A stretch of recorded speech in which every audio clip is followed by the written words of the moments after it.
What's going on, everybody? Welcome to the Anthony Sain Show. This is, of course, your host, Anthony Sain, here with my man, Kenny Stubblefield, way on the other side of the World Wide Web, somewhere in Collierville, the king of Collierville over here. I'm still pissed off at everybody, man. I'm still pissed off at everybody. I told everybody the other show that I was in Collierville, man, because they got Ja out in Collierville, and they don't even tell me that he's in town, man. What's up? Yeah, man. Yeah, you told me about that for sure, that you were pretty peeved. I would have been peeved about that as well too, man. if someone who reps the Ville, the C-Town, baby, the way that you do, and then we're not being alerted that John Morant was in your hood, I definitely would have. I would have definitely had issue with that as well. Well, Kenny, we got an action-packed show today. A lot going on today. I got a very special guest, first time on the show. There are very few people that I would actually call my friends in the media industry, as you can see. You've broken this down before. You talk about how you call certain people certain names, but that don't mean I like you. That don't mean I like you. But this guy's your friend. There are many people that I actually like, and they are my genuine friends. And I talked to Kevin Cerrito yesterday about this, who's definitely a friend of mine in the industry. Kevin Cerrito, a guy who was the first person to give me a microphone and say, "Hey, host my show. Like, I trust you to take the helm of the big chair and host my show for me." I did that in his absence, and ever since then, Kevin Cerrito has been a close friend of mine. Opened a lot of doors for me. That's somebody I definitely call a friend. And we talked about that whole situation. I was talking about this situation with him where there are people who, like, you know, I'm cool with you, and I feel like I kind of have to deal with you. That don't particularly mean I like you, man. and I went through what the criteria for, like, someone my friend is. To me, this is just a few of them, but these are just some of the things. Would I let my son stay with you? Yes. Would I spend the night at your house at the night of drinking? Yes. If you invited me to dinner or to church or some other intimate event like that, would I attend? Yes. If you think the answer to those things are no with you, we're not friends like that. Yeah. But the brother who's coming on today, he's a first-time guest. Used to be here in Memphis, Kenny. He was working for Fox 13 at the time. Moved on back up north, man. He's a Philadelphia guy, but he's working for a publication, WMUR, television station out of Manchester, New Hampshire. That's Boston Celtics territory, man. So we can one of my favorite movies was filmed in Manchester, and so that city, Manchester, that city intrigues me, like because of the Manchester by the Sea. It's one of my favorite movies, man. It's so dope. Anyway, go ahead. That's what's up. My man, Johnathan Marshall, man, a guy who I met here. Every Grizzlies game, we would just chop it up. Whenever I need him to come on the show for anything, whether it was radio, whatever I was doing, he would always hop on. Just my guy, man, for real. My guy, for real. So excited to have him on, man. This one thing I do like about us not being in studio virtually. I can get some of my buddies that have moved on to other markets. But yeah, my man, Johnathan Marshall is going to join us for the Sit Down with Sain. A lot of stuff to talk about, man. One of my true friends in the industry. And he still says to this day, he's the hooping his ass media member that ever came through Memphis. He will stand on it. Wow. He said he would bust everybody's ass. And he was dead serious. Like he's called out dudes on the radio and said, "Hey, if you want this work, let's meet up." And I think he got up with a couple dudes and got on their ass. So yeah, we definitely gonna have Johnathan Marshall on today. But real quick before we bring him on, man, there's just a couple things I want to talk about. Just setting you up for kind of what we're gonna talk about in the show today. There's a couple things that when we had our last show. Since we last talked, Kenny, when we had our last show, a lot of things were kind of happening while we were recording, right? It was wild, right? Yeah. Yeah, and I definitely want to talk about some of those things plus some more developments. I'm not really going to talk about them now, but just letting y'all know those are coming throughout the day, namely the Chandler Parsons stuff. I'm letting you know Memphis is on that ass right now. He better be careful. He needs to be careful. Yeah, man. The junior, I hate to say a name because I don't want to make this name a time to allegations, but the junior dudes that would show up in the house and ask you, "What are you doing here?" I'm not gonna say that guy's name, but he had a pretty popular show. But those guys are running around on the case right now. I got people in my DM dropping information to incriminate the boy Chandler Parsons. So hey, I'm not accusing the brother of nothing. I ain't trying to be in the because he does fool with what's the law office here in Memphis? Yeah. What is it? He's super tight with Giddey and Bienvenu and Monteezy.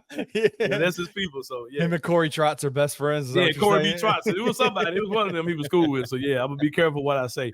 But we definitely gonna get on Chandler Parsons' ass later on in the show today. I will say this real fast though, man.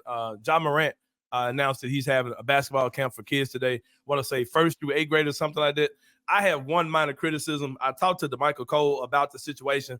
I read the story, but DeMichael kind of gave me some more insight because as a Memphian, as a father, as somebody like yourself, Kenny, who has a history of working with young people in the city of Memphis, Memphis, a city that has such a high poverty level. Like I said, I showed numbers a few months ago that said there are enough children under the poverty line in the city of Memphis, children, Kenny, in the city of Memphis under the poverty line to empty and fill FedEx Forum 3 complete times. Yeah, there's children in the city of Memphis that are living in poverty to make that happen. And I said, my only concern, like I'm glad that Ja's doing something like this. I'm glad he's having this camp. And I told DeMichael, I said, DeMichael, the only problem I have with this is that the camp's not free. Yeah, and I don't see any information about scholarships about it. And I look at it from that sense, being somebody who knows there's so many kids who love Ja who might not be able to afford $100 and some camp for a one-day camp. And I look at that side. I just kind of look at it as possibly a blown PR opportunity for Ja to really, I think him and Nike could have got together and really blown this up. But DeMichael, just to get ahead of the criticism, because I know I'm not the only person that probably feels this way, DeMichael says that this is something that he did in partnership with another organization. So got you. They may not. The organization might be the ones that are charging for it. Right, exactly. So y'all know I'm a rock with Ja. I rock with the kids too. Yeah. So I'm definitely torn on that. Rock heavy with the kids, man. Yeah, exactly. So like I said, I'm just excited that Ja is getting his face to the NBA on right now. I'm so tired of that conversation, bro. So dumb. And the shit Kenny Smith said. Kenny Smith said was the dumbest shit I've ever heard in my entire life. Man said, if somebody other than Anthony Edwards or Luka Doncic wins the championship, the question that people will say Luka lost or Anthony Edwards lost. Like, bro, if the Boston or the Pacers win the championship, they will be crowned as the NBA world champions. All these other narratives make 0 sense. These dudes are losing their mind about they know LeBron is about to turn 40 and they know he's out the door. And they're so busy to just throw this unneeded crown on somebody that is ridiculous, bro. They're like the NBA is so widespread. We'll talk about this with Johnathan Marshall too, but NBA is so widespread. The audience is so widespread, so global. No one is waiting for a savior to carry the NBA to the next level. Bro. No, I think we're perfectly fine as far as this concerned. But I tell you what, Kenny, we're about to take a break. Like I said, my man Johnathan Marshall is going to join us for the sit down with Sain. As soon as we come back from this commercial break, man, going to be a great show today. Looking forward to all of it. And like I said, when we come back, my man Johnathan Marshall from out there in New Hampshire is going to join us. Going to talk some Boston Celtics. Going to talk the NBA playoffs, the face of the league, the future of the NBA is rested in the balance, and more here on the Anthony Sain Show. We'll see you guys in a minute.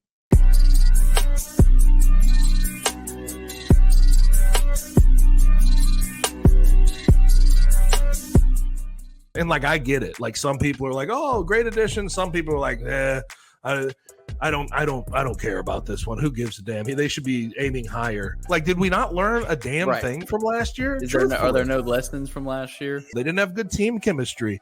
Penny and Rick were struggling on who to put on the floor at times. You had weird rotational issues. Find guys that play roles for you. I think Tyreek Smith, I'm like high on it because I think it's an escape from last year's blunder. Tune into On the Bluff with Christian Fowler and Gabe Kuhn every Tuesday at 12 p.m. on the Bluff City Media YouTube channel. The Grizzlies, number nine in the NBA draft. They're picking 9th, 39th, and 57. Who they getting with those three? Go. A veteran from around the league. Okay. I mean, I don't. If there's something that they could do with that 9th pick that gets them someone that's already proven, then yeah, because I don't even know who would be thought of as being the 9th best player that's coming out at this point. I have no idea who that person would be, but I know this team, in terms of for moving forward, you think of in terms of winning a championship, still young enough, and you still want some pieces that are able to help you win right now, not just continue to amass for the future. For the future is right now for this team.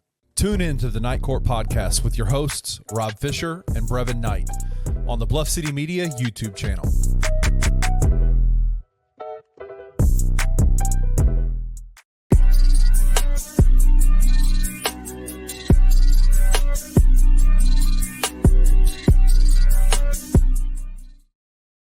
All right, y'all. Welcome back to the Anthony Sain Show, man. Like I was telling y'all earlier, man, I got my guy in the building, man. You can tell when dudes are boys when they first pop on the screen, they just get to laughing and smiling like they just, best buds around this job. This is my guy, man, Johnathan Marshall. What's going on, family? Sain, what's good, bro? You had me cracking up on the intro, man. But like, first off, kudos to just your growth, man, and what you're doing out there, man. Like, to see it from afar, man, it's a dope thing. So I don't care about the negativity, the haters, like whatever they gotta say, just keep being you. That authenticity, we connected with that immediately when we first met, and so just keep doing you, bro. Yeah, I know you. I appreciate you, man. I know you're an East Coast head. I know you're a hip hop fan as well.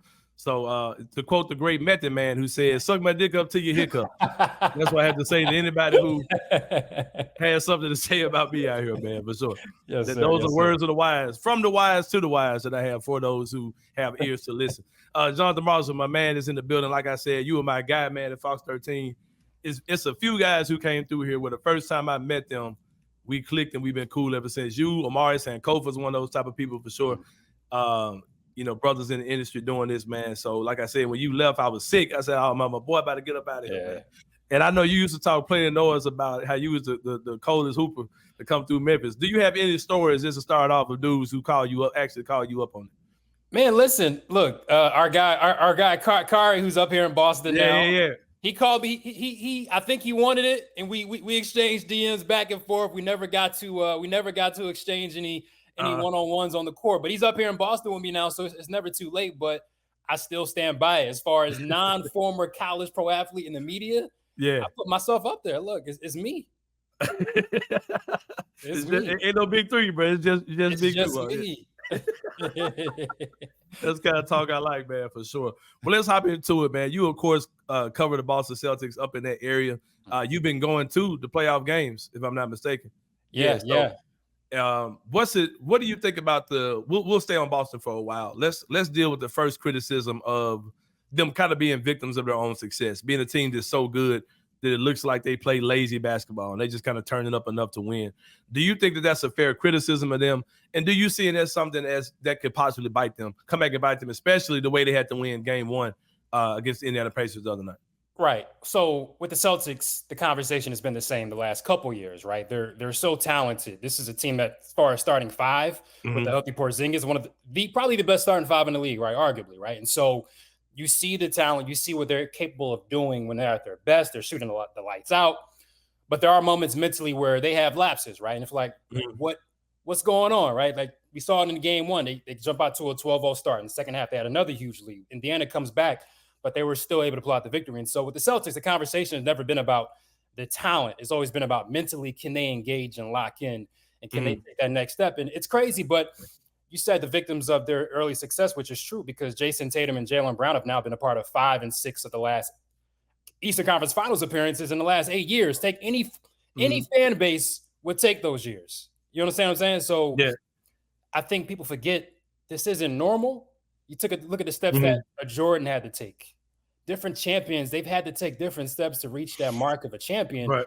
And we've seen Jaylen and Jason take those steps in real time. And now finally this year, I would say, I can confidently say they are the favorites to win the title.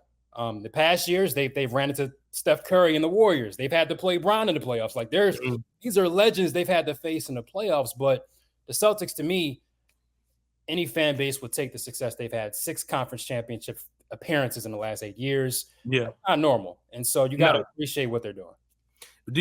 What do you say to the narrative of this has to be the year they win? Like, at what point, as either a fan or someone who covers the team, which I know you're a Sixers fan, so let's get that fan stuff about here. So as someone who covers the team up close, what do you say to the narrative of they have to win it this year? Like, at what level would you call this? If they lose to the Pacers in this round, I think we always say that's a failure. But if they get to the NBA Finals again and lose to either Dallas or Minnesota, do you think would you consider this season a failure? All things considered. If they lose to the Pacers, obviously saying like you can't lose to the Pacers. If they get to the finals and it's a tough series and a 7-game series, and it's just look, they outplayed us the last game of the year. It happens. Yeah. I wouldn't say that's a failure. To me, it all depends on the energy and the effort that we're seeing from the Celtics, right? Like a 7-game series at that point, it can go either way, right? Mm-hmm. The way that people are talking about Minnesota and Ant-Man and Cat, like I'm seeing a lot of Minnesota hype as well. And so you can't on one side hype up Ant-Man as the next Michael Jordan and saying Minnesota is ready. And on the flip side, say the Celtics failed because they lost to who people are crowning as the next Michael Jordan, right? And so it have it both ways. That's my thing, right? And so the Celtics aren't a perfect team. They are playing in the Eastern Conference that isn't as competitive as the Western Conference, right? And so you got to give credence to that as well. But I would say when it comes to the Celtics, especially Jason Tatum and Jaylen Brown, by the time they reach 30, I would want them to win a championship. I think if I were a fan of the Celtics by age 30, I would want to say those two guys are champions at least once. So we both agreed that the Pacers losing to the Pacers this round would be a disappointment. Yeah. Is there a disappointment where you just say, okay, we took a disappointment, we move on, or should there be any consequences to that? And I'll say, is that a coaching thing or is that a player situation? And I'll just throw out this information I put out on Twitter this morning. Michael Jordan, the year that they won their first championship, him and Scottie Pippen together, which is 1990-1991 season. Michael Jordan was in his 7th year, 27 years old. Scottie Pippen was in his 4th year, 25 years old. Yeah. Jason Tatum, 7th year, 25-year-old player, the same age and season. No, I'm sorry, same year, but younger than Michael Jordan. And Jaylen Brown, year 8, 27 years old. Yeah. We talk about breaking this team up, right? Like we heard people for the last 2 or 3 years saying, let's break up Boston, right? Let's break them up. And these guys they're at the age that Michael Jordan and Scottie Pippen won their first championship. But we've been talking about breaking these dudes up 2 and 3 years ago. Like they're clearly victims of their own success because like you see what Anthony Edwards is doing this year and Halliburton and these type of guys are doing. Luka Doncic. They're putting themselves in position to be teams that are led by young star players winning a championship, right? That typically doesn't happen. A lot of people like to throw out Kobe, like to throw out Dwayne Wade. Those situations were not the same, bro. Like Anthony Edwards is. I'll say that too. But no, the Boston Celtics are a perfect example of what people are expecting to happen, where it was a young core of dudes, those two guys plus Marcus Smart. People were expecting that team to win a championship when they were kids. You know what I mean? But that just doesn't happen, man. And if Anthony Edwards does it, you got Cat, who's old as hell, the youngest old player in the league. You got Gobert, who's old, Mike Conley, who's ancient. That's not a young team. So if Anthony Edwards gets that team to the championship, that's an amazing accomplishment. But it's not as rare as what people have expected Boston to be doing for the last 3 or 4 years, which is crazy. You know, right? what I mean? I'm glad you mentioned Mike and Scottie, right? Like people forget, the 6 rings, but there was a process where Mike couldn't get through. Their ass up out of here. They couldn't get through to Detroit. Magic Johnson was running the train on them. Get y'all ass out of here. Detroit was Detroit, him down. You know what I mean? And so like you got to understand like what Jaylen and Jason have experienced is not normal. 6 Eastern Conference Finals in the last 8 years is like I've been here for 3 years and I've covered 3 conference finals. Like that's just not. That's crazy, right? Some young dudes, man. These are not even.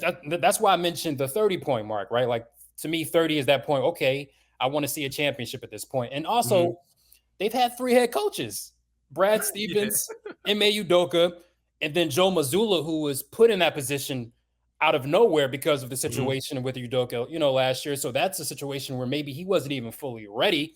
The franchise wasn't ready to make that move, but they did what they did, right? And so 3 head coaches throughout this run. So you're not having a singular voice. You're having different personalities, different, just different philosophies, coaching philosophies, right? But they still managed to have this level of success that isn't normal. And so I'm excited to see what they can do over the next couple of years. These guys are still super young, compared to the champions that we've seen from the past. But I think they'll be okay. This isn't like, once again, this isn't there is no perfect team, right? Like there are some weaknesses that the Celtics have. The bench is a little light. The front court without Porzingis especially is suspect, right? And so there are some things that gives cause to concern if they were to play in Minnesota, right? Even in Dallas, like Luka and Kai, that's lethal, right? And so this isn't just like a gimme, like 60 wins this year, first best record in the league. Like this isn't a guarantee. Like it's going to be tough. Winning a championship, people don't realize that's hard. It's not easy, right? And so there's just steps and levels that we're seeing these guys have taken. And to me, this is like they're close to like the final. Okay, this is the final level right now. Like you are, as far as the stars that are left, you are the elder statesman, right? And so now we want to see mentally, can you guys lock in and engage and win 5 more times to get banner number 18? But I think they can do it. Yeah. I'm pulling for Boston at this point. Jason Tatum's one of my favorite players in the league, hands down. So they're definitely getting they're my non-Grizzlies team right now. I'm getting a lot of flack because I basically said F Mike Conley on Twitter. Like, I don't give a damn about Mike Conley winning the championship. Hey. I'm not pulling for Minnesota for the sake of Mike Conley Jr., who ain't played here in 6 years, but I don't care about that, bro. Like, no love for Mike. It's not a no love thing. Like it's not enough to get me to say, hey, I'm pulling for Minnesota to win the championship. Like I'm good. Like if he wins, like shout out to him, but I'm not. Nah, yeah. I'm a Tatum guy, man. So I feel you on that though. I do. I'm ready for that narrative to end too. I think that's a very unfair criticism, and like that whole thing came from like after the Jordan era was over. Everybody after Jordan got this ring talk conversation came in, like, and it's just such a silly conversation, bro. Like, cause I'm old enough to remember Michael Jordan getting his ass kicked out the playoffs every year, like Larry Bird and then Isaiah Thomas and them were booting that ass out the playoffs every year, bro. But all we talk about is the 6 rings, like that's his old legacy, and I get that, but like, come on, man, like Michael Jordan. There were years he didn't make it to the finals before and after the 6, you know what I mean? So we have to talk about those as well. So like I said, that whole ring talk conversation really makes basketball so goofily to digest, man. Especially when you had teams like the Utah Jazz that played forever together and never won anything. But Utah wouldn't say that was a horrible run. I never in my life heard any talks about breaking up Stockton and Malone. Like that never came across my face. Anybody talking about breaking that up? Here's the thing, 2 things. I want to talk about the ring culture conversation, but also you break up Tatum and Brown. Okay, now what? Who are you? This is the kind of like fans and media types. They have these ideas like let's trade Tatum. Okay. We are so addicted to just porn, transaction porn, bro. It's ridiculous. What are you getting back to replace what Tatum and Brown bring to the table? Yep. It's like when, I'm not sure people may not remember, this was when the Warriors, before they went on their run, they were trying to trade Klay Thompson for Kevin. It was like Kevin Love for Klay Thompson. I'm like, what makes the Warriors so special is that they have two of the best scorers of all time in the same backcourt. Like, you don't break that up, and lo and behold, look what happens. Even if they're not there yet, because at the time Klay Thompson wasn't that guy, but they're growing together. That chemistry those guys have, similar to John Morant, Jaren Jackson Jr., Desmond Bane. You have guys like Curry, Klay Thompson, Draymond, who all came in around the same time, learn their bumps together. That stuff matters, man. Like that stuff matters for real, and we see it in real time. Yeah, and you know the ring conversation. You look at the 90s, right? If pretty much you're having this ring conversation and whatever a player does, it doesn't matter based off how many rings he has. Well, if that's the case, you wipe out an entire era of players that we grew up watching, right? It's Mike and 4 years. It's Mike and Akeem, right? It's right. Like, ain't nobody else good there, right? Nobody else good. Like, what are we talking about here? And so my favorite player of all time is Allen Iverson. I say it proudly. He never won a ring, but you can't tell me he wasn't the coldest. Can't tell me he won a GOAT. Yeah. And to this day is one of the greats. Right? You know what I mean? So the ring conversation doesn't move me, but it's this media cycle, this narrative that has to drive the conversation day in and day out that just gets tired. And as basketball fans out playing ball at the gym or the court, we're not having these conversations. It's like, who's the coldest in the game right now? Who's the best? Who's the guy that you connect with?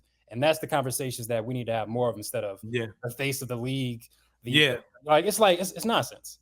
Yeah, I'm glad you said that too, man, because it's definitely been the energy I've been on for the last few months as we transition to that question, the whole face of the league thing, which is such an aggravating conversation, man, because my whole thing is this. I look at the NBA being so global, and like I look at someone like my son who never watches NBA games, but he's totally abreast of what's going on. He gets on YouTube. He's telling me stuff like, Dad, I hear a lot of stuff about Donovan Mitchell and the Grizzlies might be involved. Gabe's not on Twitter. Gabe ain't watching no games. This is all just YouTube stuff. And there's so many streams, so many ways that you can be connected to the NBA, whether it's about social media. You got, NBA League Pass. You got bootleg streaming. I can go to this NBA app and watch nothing but my team anywhere in the world, right? except for using Bally Sports. But anyway, you can have a direct connection where if you are a Indiana Pacers fan, Tyrese Halliburton can be God to you, and that's all that matters. You know what I mean? And you said that too. Like, the face of the league conversation is so dumb because your experience with the NBA is so customizable. I don't have to. I can watch as you'll get on Twitter, man. Everybody's got a Muse. Everybody's got a dummy account. Everybody's got a fan account for all these random players in the NBA. You can customize your own NBA experience where you pick your own face of the league.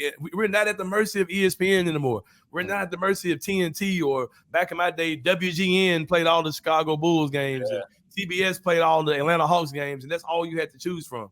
You could customize your experience. So this whole face of the NBA conversation is so ridiculous, and we're putting this pressure on Anthony Edwards to be the new face of the league. And he struggled last night, and he's going to have games where he struggles, man, because he's not freaking Michael Jordan. You know what I mean? So it's just such a bad conversation to me. So I hand it off to you, man. I had my rant, so have yours. So many thoughts, bro. Like, so first off, the Ant-Man conversation. Mm-hmm.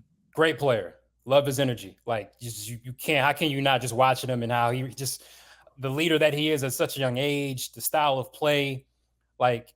It reminds me of the Vince Carters and the Kobe's, like the era that I really started to fall in love with basketball, right? Mm-hmm. So I love that for him, right? But this MJ conversation at this point, like from Harold Miner to Jerry Stackhouse, like it's like, come on, let's stop it. Like, I mean, like in the media does this thing where they find their guy, right, that they want to prop up. And if they don't reach a certain level that we expect them to after, there's like an arbitrary year at this point. We're going to throw you away. We want to move you down. Then there's a next guy, right? And so We've seen it with Anthony Davis. We've seen it with Zion because of injuries. We're seeing it with Ja. They're trying to X him out of history. Man, you think Ja's in jail. You think Ja's in jail right now the way he's talking. Crazy, right? We definitely got to talk about, I'm sure we'll talk about that, but it's just like, it's crazy to me because if Anthony Edwards doesn't win a championship in 4 years, you know what the conversation is going to be, right? There's going to be, they're quickly going to recycle you. Like every 2-3 years, there's always a conversation of, okay, is his legacy set? Is his legacy, like these are 22, 23-year-old guys talking about your legacy. Like, right. Like a legacy for me is not finished until you're done. Yeah, right. When your career is over, when your life is over, that's when we talk about a legacy. You still have time to accomplish things that you have to accomplish, right? And so it's disingenuous to me. And like I said, back to like strictly basketball talk, hoop heads. We don't care. We're not having these conversations about face of the league. And to me, it doesn't really matter. If I'm a player, I don't care. I'm trying to win a championship. And at the end of the day, these guys are about to be making $70, $80 million a year. I don't care. This conversation is silly. They all about to make bank and get these endorsements and have fun out there. So many great players, the games in a great spot. But yeah, it's just tired, and I'm over it. I'm over it. Yeah, man. We mentioned Ja Morant earlier. Like I said, the people talk like Ja is in jail or dead or crackhead. It's just, the way they talk about Ja Morant, man, you would think that he's not about to play basketball in a few months for the Memphis Grizzlies, man. I remember when, like I said, you left here about 3 years ago, but I remember us watching rookie Ja Morant the first time, and you was over there in the TV area where the cameras were, and I was sitting in the media row. And I looked at you like, yeah, we got something. He was like, yeah, y'all got something, bro. And we do at that point, yeah, like Memphis has that star that we've desired for so long. What are your thoughts, just more in detail about? Let's go back. Let's talk about your whole thoughts on the whole Ja Morant situation, the bad things that have happened. That have been dents in his legacy, so to speak, according to the people. And what do you think we're going to see going forward? Listen, man, look, Ja is a young athlete with a lot of pressure, a lot of expectations. And in this social media world, right, we're seeing a lot of these athletes where we have access to what they're doing behind the scenes, right? We didn't have social media when Michael Jordan and Magic and Charles Barkley. Like, I can imagine what would have went out during that time, right? So dudes was wilding back there, bro.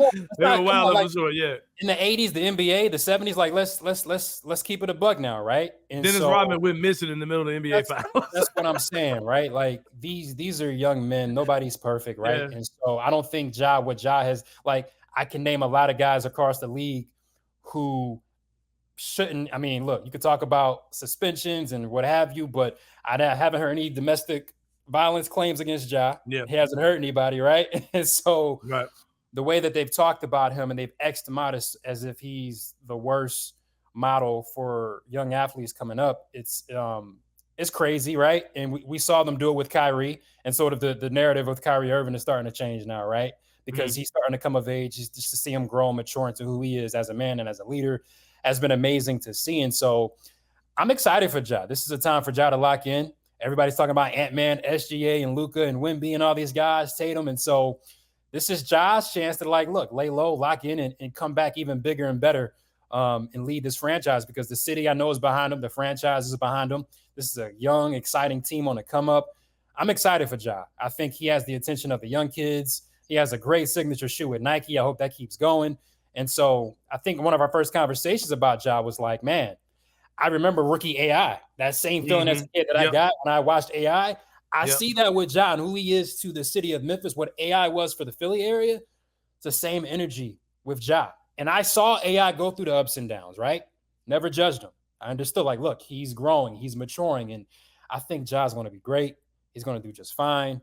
And just this conversation of how he sort of slid down the list of young players. I mean, he's behind Chet Holmgren and Tyrese Halliburton, and like, these are great players, but how? Yeah. Like when did this happen? I'm confused. So that's my only gripe with it. You are definitely a basketball player and all those type of things. So I'm gonna ask you to get into the mind of a John Morant. Where is your mind at right now when you, like you said, you see the polls about players under 25 and he's at the bottom of them, and people are talking about, hey, Ja dropped the bag and all these type of things and all these type of things. If you're him, what's your mental state right now? Like where are you in your head, and how are you preparing to come back and just kind of avenge some of that talk? I'm excited, and we all know the what makes the great athletes great is that, first of all, they don't need to create, they don't need outside energy to motivate them, right? They sometimes even formulate, oh, that's a slight, oh, you looked at me this way, okay, bet. Like we saw what Kyrie did with Ant-Man, like when Ant said, I got Kyrie, oh, word, bet. Check it up. And so with Ja, I'm excited. Like, you think he's better than me? Oh, say less. And so I'm locked in. I'm working on my craft. I'm ready. I see what this time off for me and some of the other guys, I see what we have as a franchise, right? I see the GG Jacksons, right? I see these guys coming into their own. I'm excited to be a leader for these guys and seeing how we can improve and how I can improve as a man, as a leader, as a player. And so to me, this is a great spot for Ja to be in. Like the Western Conference for me is for the taking. I think the Grizzlies are going to be a playoff team next year. And so for me, if I'm Ja as a player, I'm just ready to just take it all out on everybody. I don't care who you are, SGA, Luka, Ant-Man. I'm going. Let's go. Like, let's see who the best. Like, I want that Kendrick Lamar energy. Let's see if you really like that. Let's go. Yeah. Like, come on. So that's where I'm at. Yeah, I agree, man. I think that a lot of people are really sleeping on Ja. And I've made the Kendrick Lamar analogy as well. I was talking about how, you got, SGA and Ant are kind of the guys that they've kind of solidified to be in front of him, the big two. But, the boogeyman is still out there just, chilling. You know what I mean? So don't sleep on him because he's coming back soon. You mentioned the Grizzlies in the future. Where do you put the Grizzlies in what are they there with the Oklahoma Cities, the Minnesotas, Dallas, these teams who have definitely moved past us this year? Do you think that Memphis is right back in that tier with those teams? Denver, who last year's champion, can't forget about them. Where do you put Memphis in that whole in that tier level? I think so. I mean, because granted, we have the ability, look, we're a lot of us are prisoners of the moment, right? And so we're seeing Dallas and Minnesota compete for a Western Conference championship. So it's easy to say, okay, these are the two best teams. But to me, the Western Conference is open. We don't know what OKC is going to do to improve with their draft picks and how they maneuver. Denver could stand to get better. But with Memphis, one thing when you don't talk, I don't hear enough conversations about Ja when it comes to, and this is what I saw as a Sixers fan growing up with AI. Not a lot of conversation is talked about. We talk about his dunks and how just amazing his offensive skills are. We don't talk about just the energy that he brings to the court and how that can impact an entire team, an entire city. And so that leadership, that energy that he brings is special. It's and when you talk about the face of a franchise and who are the guys that you would pick, that's important to me. Like can he lead a team with his energy? And not only with his play, but that energy. Like when you see a guy like Ja, I want to play with a guy like Ja. Like it makes you believe that, look, we can take on any challenge. And so we know about Ja Morant. We know about Desmond Bane and Jaren Jackson, but GG Jackson, like he's already one of my favorite young players. Like, man, second round pick, to see what he did this year, taking advantage of an opportunity. He's the perfect wing that the Grizzlies need, that they've needed, right? And so I'm excited to see how he develops in the next couple of years. But it's so perfect for him because he doesn't have the pressure of being the guy, not even number 2 or the number 3 guy, right? So he can really fill in and hone his craft sort of in the shadows while Ja, Desmond, and Jaren, the big 3 for you guys, you even have a Marcus Smart who can step up, right? And so GG Jackson, you got a Vince. Like defensively, I'm excited. You talking about Minnesota's defense? I'm excited to see what this Memphis Grizzlies defense can do next year. And with Ja in the fold, with Desmond in the fold, it's going to be special. So I'm buying Grizzly stock right now. Oh yeah, for sure. Y'all better buy it up, man, while it's available. It's down low right now. They acting like we just got kicked out the league, because Ja had a gun in the driveway. So act like we just don't exist no more, man, for sure. But like I said, man, good to have my guy Johnathan Marshall on with me. Johnathan, I'm gonna let you get up out of here, man. Appreciate you, man, coming on. Johnathan Marshall, check him out, man. I don't know how we can watch this brother down here in Memphis. I guess if you just want to know what's going on in New Hampshire, I guess you can look him up and find that out. But like I said, he used to be here in Memphis on Fox 13 for many, many years, man. My guy, since the first time I met him, a guy I've really been connected with out there covering the Boston Celtics and the other teams out there in that New England, Boston area. But Johnathan, I appreciate you coming on today, man, and I'm going to let you get up out of here, man. But we're about to take a break. When we come back, it's going to be the 3-pointer here on the Anthony Sain Show. See you guys in a minute.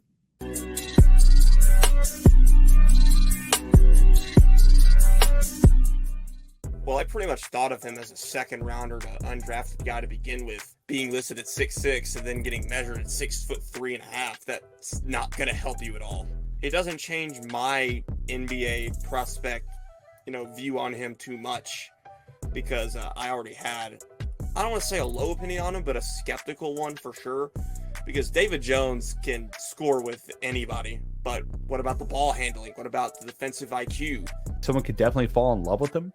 Especially he could easily find himself into a guaranteed 2-way deal because of his ability to score. Just come in and kind of be lightning in a bottle type of situation. But that 6'3.5" is something I talked about last week. I didn't think he was actually going to come back and measure at 6'6" by any means. And I think it hurts him. He does have a plus wingspan, though. I guess that's a good. Tune in to Tigers Untapped with TJ Willis and Trey Lasley every Wednesday at 3 p.m. on the Bluff City Media YouTube channel. When I saw that Michael Cole put out a story of Adam Silver continuing his check-ins with Ja, I'm like, what the hell are we doing? Draymond Green is still kicking dudes in the nards and throwing spinning back fists in the middle of games. And for some reason, Ja Morant still needs a check-in. He's yet to hurt anybody.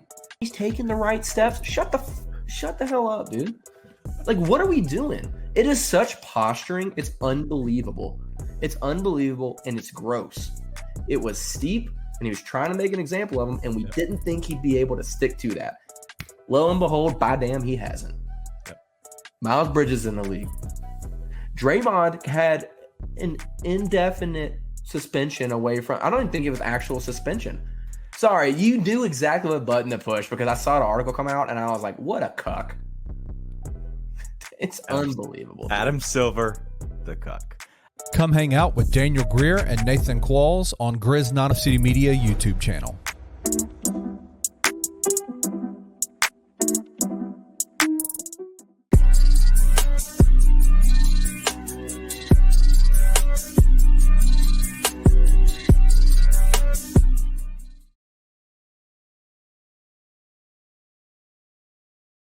All right, y'all. Welcome back to the Anthony Sain Show. Shout out to Daniel Greer and Nathan Qualls, man. The Grizz 901 post-game show. Keeping it going throughout the offseason, man. You catch it out every Tuesday at 9 p.m. I was watching that clip they were talking about. I kind of got a different spin on what they were saying. I'll talk about this real fast. Like I heard Nate saying that the fact that Adam Silver is still checking in on Ja kind of rubs him the wrong way. I've looked at that a totally different way this whole time. When I first saw that, it got me excited. And you know why? I know why, because we've talked about it, but yeah, go ahead and tell me. Yeah, with the whole face of the league thing. Yeah. It kind of reminds me of movies you see where there's this guy that's like part of the team that like a sensei almost. Like he's been away for a while. Like, yeah. Hey man, I need you. Like I just want to make sure you good. And it's like kind of like on the Avengers when Thor got fat or whatever and stopped being Thor. Or like when Batman is like, well, I'm done being Batman. You go check on 12, man. 12, I need you. I need the faces of the league. I'm trying to put the Avengers back together, man. See, this is where I think that this is just where personalities are different, right? Like a lot of people have very glass half cynical views of things. Like, so you check in, you hear that they're checking in on them, and it sounds like it's a reprimand, a disciplinary type of situation, like a negative thing. Like, I need you, bro. Like it's about to go down. Like I need to make sure you part of this is going on next year. Yeah, because you've said this before, and I agree with this. I do think I agree with what they said that punishment that he got was all due to the fact that Adam Silver got embarrassed and that he got it was a punitive thing where he got pissed off because he got lied to, right? Like as if that's a meaningful reason to punish somebody. But you've said it before. You've said, man, he ain't checking in on old boy in Charlotte. He ain't checking on Miles Bridges. He ain't checking on what's the kid that pulled his meat out in front of the council or whatever. Right. He ain't checking in on those dudes aren't important. Like he don't need those dudes. Like at the end of the day, shout out to Anthony Edwards. That's my guy. He ain't as marketable as Ja Morant. Don't get it twisted, bro. Because he's a goof, man. He's not as marketable as Ja Morant. Like Ja is that dude for sure. And there's a reason why Ja still sold more jerseys than any of these dudes that are in his face of the league conversation. It hasn't played in a meaningful minutes in 2 years. Yeah, for sure. I don't know what the balloons are for, but I will. Hey, you know what? This week is the 1 year anniversary of Anthony Sain show. Speaking of John Morant, right? We did zero with John pulled out the gun the second time. So I don't know where them balloons came from, but I'll take them. I don't know.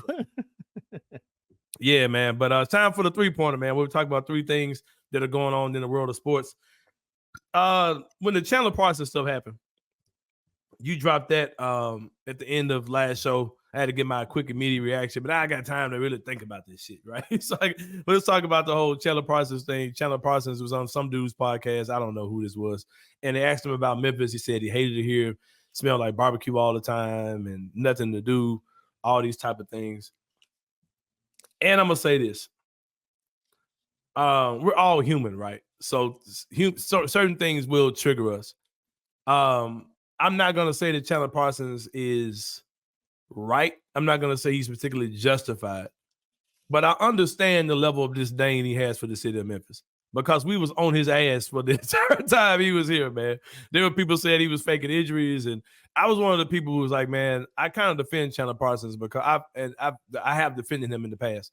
Like, just kind of want to see him get on the court and do his thing, and like if he's healthy, he can help us out or whatever. Like, that's always kind of been my defense. But people have really shit on that dude for a long time.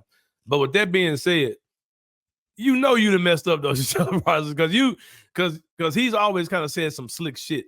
But he kind of just came out now and just really aired out Memphis and just tried to make us look like we're just some country bumpkin ass. All we do is cook barbecue all day, and there's sundown town, like there's absolutely nothing to do here. And now the response was in a Memphis checking ass way, or you got in Memphis versus everybody type vibe. Yeah, you found stuff to do in Memphis, bro. Like, and that type of stuff is out there. And like I said, I get why he would feel that way. I get why, just kind of like with the whole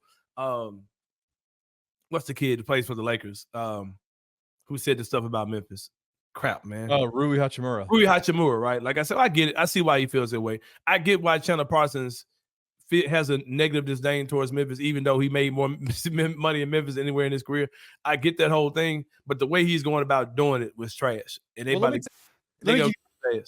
give you my insight on why I think Memphis was on his ass the entire. Oh, I get it. I'm not saying I don't understand, but I do understand why he would feel away. But that kind of stuff was constantly being said. He's more than welcome to feel it however he wants to feel. But so are Memphians when for sure. Being in such a small, big city, right? Like Memphis is it's either a big, small city or a small, big city. It's not everybody knows everybody. There's not many places you can go that people aren't going to know who you are when you're there, when you're around, when you're out in public. Mikey Williams can attest to that. A man was told to lay low and didn't lay low. Like I don't know. I thought I was, coach. I thought I was, coach. I bought a house in the mountains. I thought I was. This ain't California, bro. This is Memphis. But no, it's like it's a situation where the man's making buku's amounts of money off the Grizzlies, not playing minutes, not playing with these ambivalent, like whatever the knee injury is that he had, it was always something or another. Everything was happening, but then he was always out. Everybody always saw him, and it felt like there was a level of, man, you are here.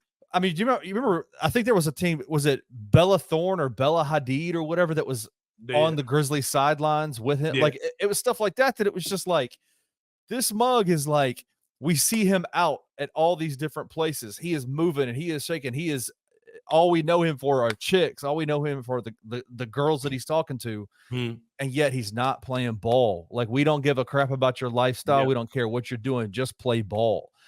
You're making a shit ton of money. He said it in that podcast that the other day. I made more money there than I've ever made in my entire life. Well, yeah, and you played less minutes for for this team. So and his, because I saw one interview he had where he talked about how he used to always feel a way towards Grant Hill, right? Because he said he grew up an Orlando Magic fan. He said he hated Grant Hill because, you know, Grant Hill was making all this money, but he wasn't playing. And then he said, I became Grant Hill, and I felt bad for all the times that I, you know, questioned Grant Hill or whatever, because he knew, he's like, man, I want to play. I want to get out there. I just can't. My body's just done. I don't believe him. I don't believe him. You think he was bullshitting with the injury? You think he just? I think he absolutely appreciated his life with that amount of money coming in and not having to do shit for it. Right, exactly. I can see that too. And like I said, but the way that he's going about it now, he's so slimy, especially when he comes back and he tells stories about, I knew I was fucked and I knew that Memphis was giving me this deal that I didn't. I knew I couldn't play. What was the story that he told about the negotiations where he said the one team he wanted to go to had some kind of, they wanted to do an MRI on his knee. Right. And he was and like, he said, Memphis will sign you without it. Memphis will sign you without it. And he came in and was like, grit grind forever. Chris Wallace, grit grind forever. Right. Like that's the kind of stuff that it's just like,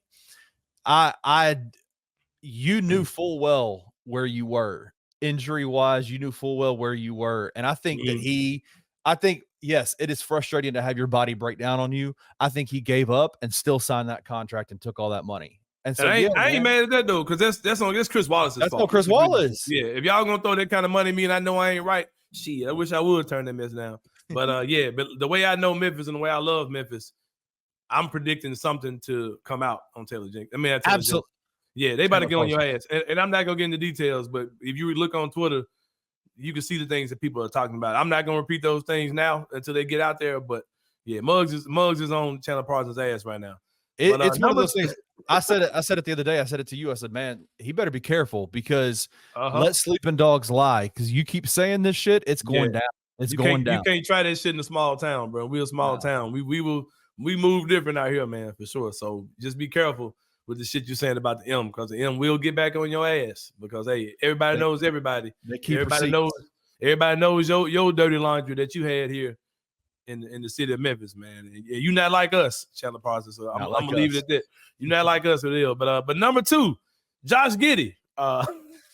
Speaking of Josh Giddey. speaking of CP Part 2.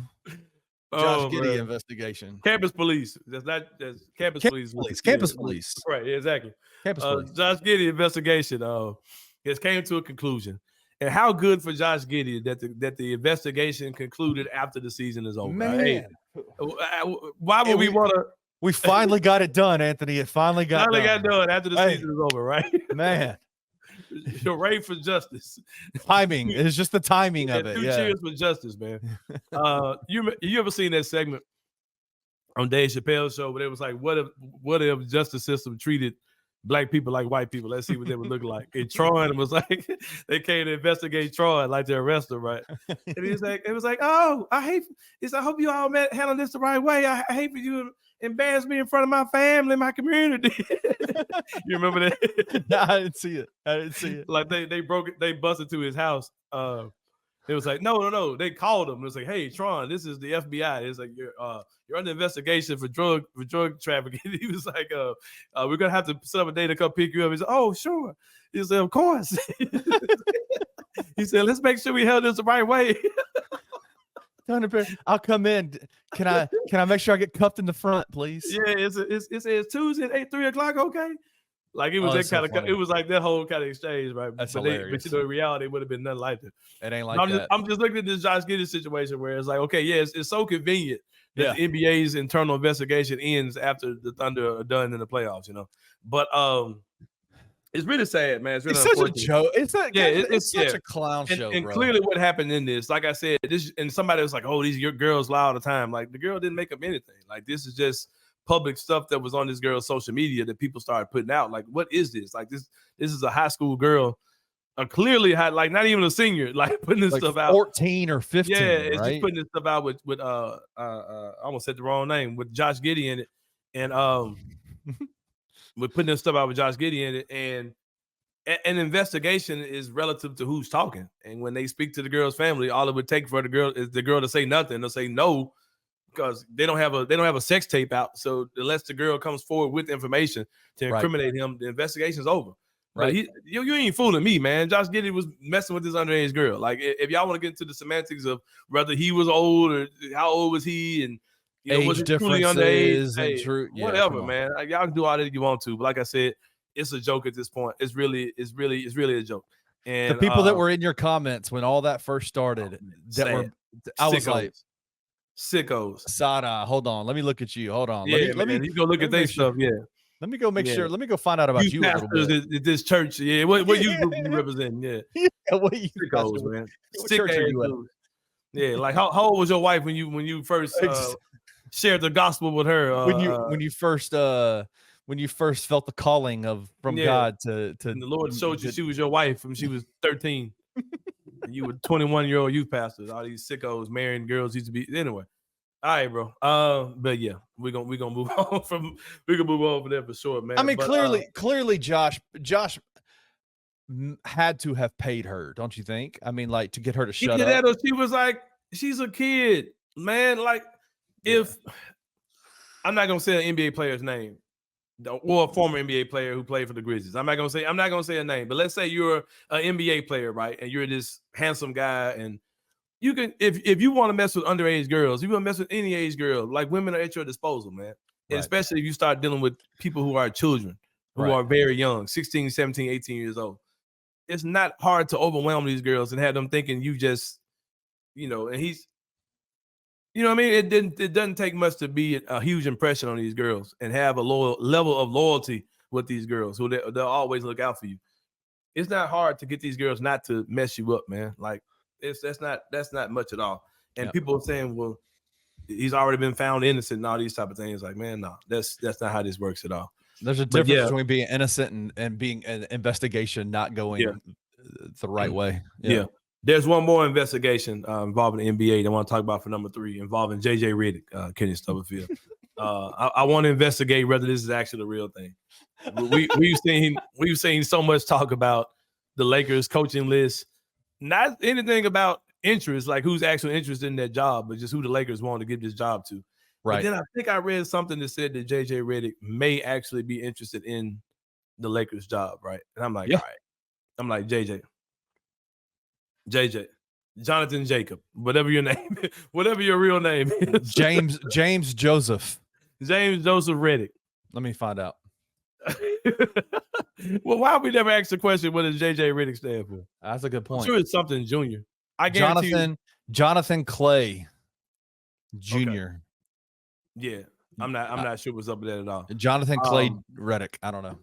All right. So here's my whole thing with that. JJ, for the sake of all of us, please don't actually take the Lakers job, man. There's so many other jobs you can have.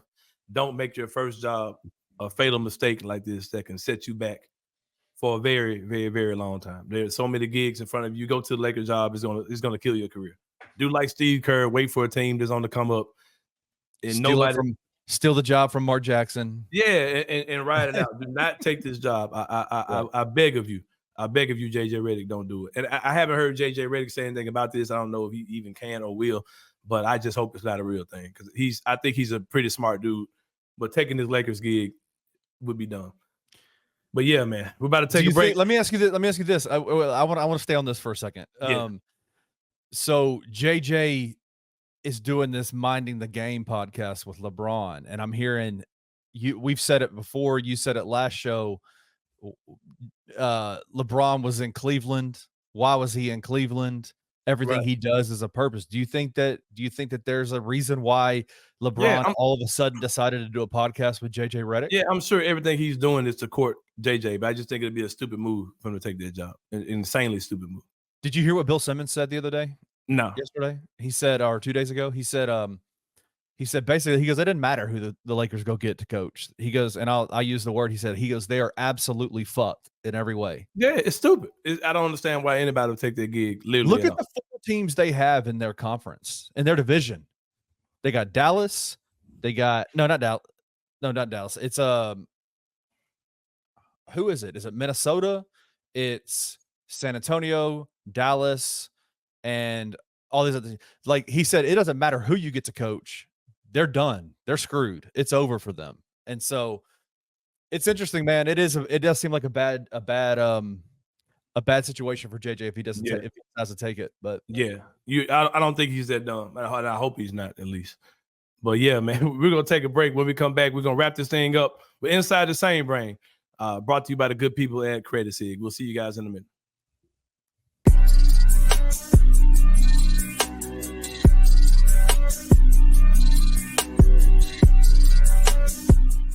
An anonymous NBA team member says that having the number 1 pick in this year's draft is like essentially drafting Tobias Harris. Wow. Which we've both talked about Tobias Harris. I like him as a player. Man, that's kind of harsh. But I understand what he's saying. You don't want Tobias Harris as the number 1 pick in the draft. Because you look at him and you see what can be. It's just like, just need it all. Can we get it all the time? I just want to see that more. You're talking about some people with some low numbers as being high draft picks. I mean, the draft is just a lot different than what I'm accustomed to. Like, you guys that are going to be averaging 11 points, some guys averaging 9 points. You know, these guys are your top 5 draft picks for the NBA draft. I don't know, but good luck to them. Yes. Dreams will come true. Well, we will welcome them into the NBA with open arms, especially if we can pronounce the last name. Tune in to the Night Court podcast with your hosts, Rob Fisher and Brevin Knight, on the Bluff City Media YouTube channel.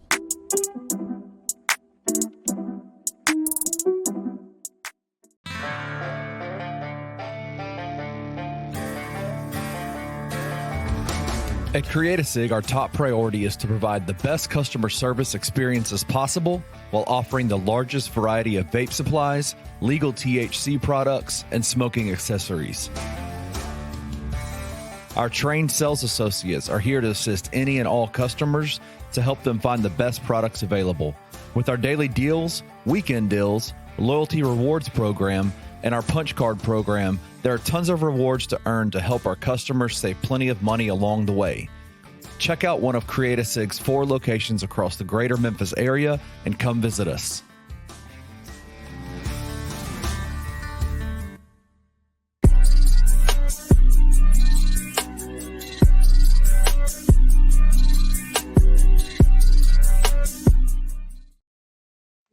All right, y'all. Welcome back to the After the Sain show. Before I give a shout out to our good friends at Create A Cig, Kenny Stubblefield, I got to come up with some type of makeshift sign or something to hang on the outside of my apartment. It says recorded, please do not knock. Recording in progress. Yeah, man. Because the last 2 shows. Every time, that happened last show and it happened this show. Every time I'm like, call the car. I gotta figure out my bro's about to be gone, man. He's about to get I gotta come up with something because luckily it's happening at times where we're wrapping up segments. But I'm like, shit, man, I gotta get something going. Like, hey, it's hilarious. Bro, please do not disturb. If you need me, leave a text here. I don't know. But anyway, it's time for Inside the Sain Brain, sponsored by good friends at Create A Cig, man. 4 area locations. Go check them out. Ask for my guy Chris, man. Chris might be anywhere in the city, man, but he's mainly at the one up here on McLean. Check it out on 10 North McLean. You probably seen Facebook posts, Kenny, where they talk about streets in Memphis where we're saying it way wrong than what it's actually spelled, right? Yeah. And McLean is definitely one of those. I was assuming it's supposed to be McLean, but Is it McLean? But it's definitely not McLean. I don't know. I might be absolutely wrong. It might ask the McLean family. They may tell you no. You actually are the McLeans. But anyway, you ask the McLeans, I'll ask the McLeans, and we'll figure out which one we'll it is. see. Yep. They'll probably have a fight to the death. Yep. But yeah, check out Create A Cig, man.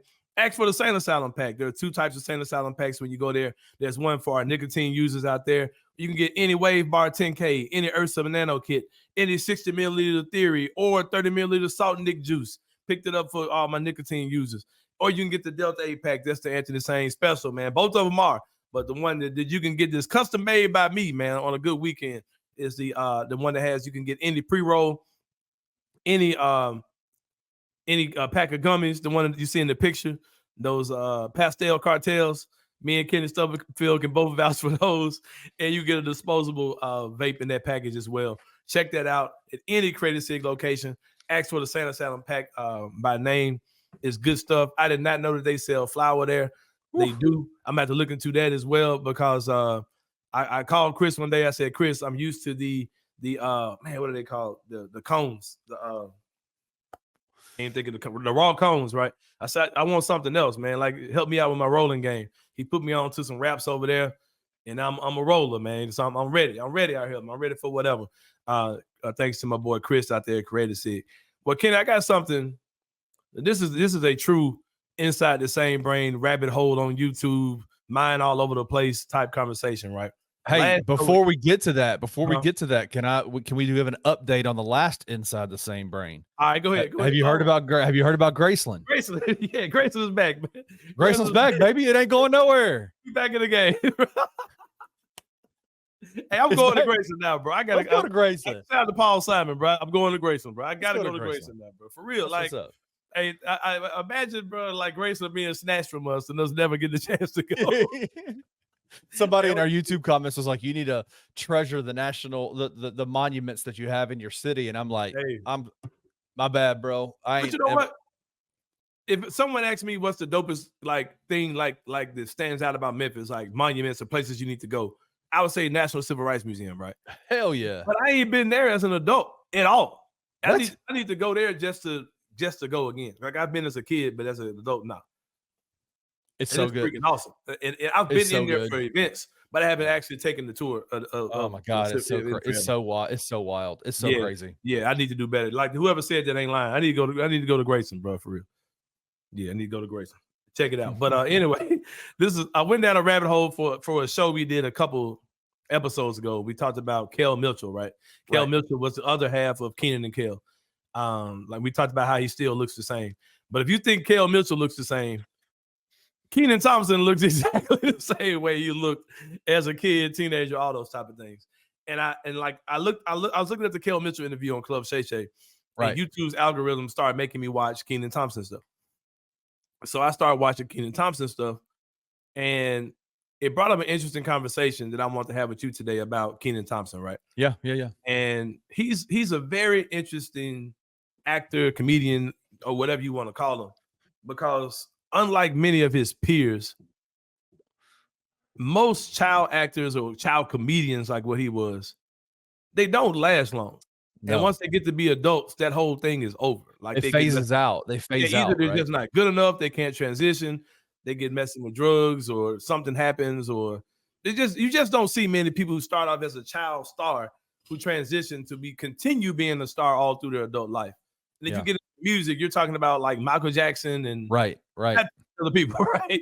But well, if you're talking about actresses, you're talking about Drew Barrymore. Like who else? Yeah, but she had a very rocky middle. Like she didn't have a smooth. She didn't just stay little girl Drew Barrymore and just flow on to be this adult star. And she definitely, she's not an adult star now. Like she didn't go to into her 40s and stuff still being an actor. Right. But Kenan Thompson, if you look at his resume, first of all, he survived the freaky dude in Nickelodeon. Like that's probably number one. He survived him, but without blemish, right? He was a child actor who transitioned to be the longest running SNL cast member ever. He's played more different characters on Saturday Night Live than anybody in the history of Saturday Night Live. And he also had a show on NBC that I had zero knowledge of. I have no recognition of this show at all. Kenan Thompson had a show on NBC called Kenan about him being a father who lost his wife and now he's a single parent father. I have no memory of this ever happened. I never knew this happened. And the video I was watching was talking about how his show failed, right? And the thing is, if you start like naming all-time comedians and like all-time black actors or black funny comedians, whatever, he's nowhere on my list. And I can't think of anybody who would actually name him on the list. But if you look at his resume, it's like, damn, you got to get that dude props. Like he's been around for a long ass time, bro. And like and we talked about today, we looked up his contract. He's making about $3 million a year on Saturday Night Live, right? Right. Like you got to get a dude props for that. Like he's a very long running dude. Now I think there are two things against him where you don't put him in those conversations. Number one is, to me, is we're all about the same age, and I remember him as a child, and watching him as an adult, it just ain't moving to me. It ain't vibing. Like seeing somebody who was a little kid on all that, and then now I look up and he's a grown ass man. It's just not. If it works for you, it works for you. But it just ain't working for me just because I remember him as a child. I think that's the number one factor. I think number two is that we never saw him do stand-up. He wasn't a stand-up comedian. Right. That's the huge part of it. Everything he's done has been on television on either sketch or sketch on comedy shows or something. So it's like, I think that goes against him. But I give him his props, man, because you got to call him a GOAT because of his longevity. He's like the fact that he started off as a kid. And like I said, survived Nickelodeon, all those type of things. Survived the nonsense that was good over there. You got to call him a GOAT, man. But it's like if somebody was to say, well, name off GOATs in comedy. Ain't nobody naming no damn Kenan Thompson. I can't tell you nothing he did that was funny except for the whole fix it thing, like fix it, need to fix it, and that type of stuff. Like there's a couple things about him that I do connect him to that were funny, but I don't have him up there. But you got to give him props because he's a GOAT, man, for sure. But he's such an anomaly, bro. Because like most people who've been around that long, you would put them in a different regard. You put them in a totally different type of conversation. But you just don't do that with him. Like in his show, like they said, his show only lasted 2 years. And it was like he's one of the few, if the only SNL cast member who had their own show that didn't like literally blow up on his own. Well, it's such a unique career arc because like you go from having your own show as a kid to then joining a cast of SNL, an ensemble cast where you're like doing sketch comedy kind of stuff that for most people it would be looked at as kind of a starter job, right? Like most people get into that to like at the beginning of their career and then they move. You look at the rest of the cast of characters on that show, legends coming off that show, but he's been consistently on that show and it's just kind of stayed there. And there's something about like, I think there's value to consistency. And I said on our phone call that we had about it today, he might not be the GOAT in terms of his catalog. He might not be one of the GOATs in terms of his catalog, but his bank account would tell you otherwise. I guarantee you, dude got some paper sitting up, like old money, like Nickelodeon, all that money, Kenan and Kel show money sitting up for sure. His mailbox cashing checks every single day would tell you otherwise. Like Nick Cannon, Nick Cannon is a super loaded dude that a lot of people don't know. Like 100%. Nick Cannon got long though, bro. Like old man money for real. Cause like I saw an interview where he said, "Don't get it twisted, man. Like Wild 'N Out is not an MTV show. That's a Nick Cannon production that MTV partnered with me on. Like they don't own that show. That's my show." So that when you start talking that type of stuff, you can tell that he's got long though too. Because if you remember with Nick Cannon when he kind of went off the Kanye West deep end for a little bit and started talking a bunch of stuff, they tried to get Nick Cannon off that show, and Wild 'N Out was like, "Nope, it's mine. Sorry." And so they brought him back. They brought him back. They had to bring him back. But because it's such a popular show. But that's another dude too. He was a little older than Kenan and Kel were, but that's another dude who's been around forever since he was a kid, and he's now still doing his thing. But nobody consider those guys nobody gives those guys props. But that level of longevity to still be around really without blemish is absolutely nuts. Because all you can say about Nick Cannon is that he makes a lot of babies and gets into some deep, gets into his Kyrie Irving bag. That's about all you can say about him for sure. But yeah, man, and he cashes checks, man, and he cashes checks, and that's. But if you ever want to get into that deep spiritual level, that the guys like Nick Cannon or the Kyrie Irvings of the world are. Hit up my people at Create A Cig, man. 4 area locations. Check them out. 2889 Poplar Avenue, 10 North McLean. You might see me in that joint. 435 North New Bahalia Road, and out there in Cordova, 465 North Germantown. Carville's 435. That's where I go at least twice a week. That's the Kenny Stubblefield location. You might see my boy in that joint. But when you come in, get the Sain Asylum packs, man. We got the nicotine pack. We got the Delta 8 pack for all my diet marijuana users out there. Y'all go check it out, man. But Kenny, I tell you what, man, we about to slide about this joint. Props to my boy, Johnathan Marshall. Came in and rocked with us today. Very good interview with him. But yeah, Chandler Parsons. We on your ass. Just know that. But for Kenny Stubblefield, it's your boy Anthony Sain. We'll see y'all next week, and we out. Thank you for listening to the Anthony Sain Show. If you enjoyed this episode, leave a rating and a review wherever you download your podcasts.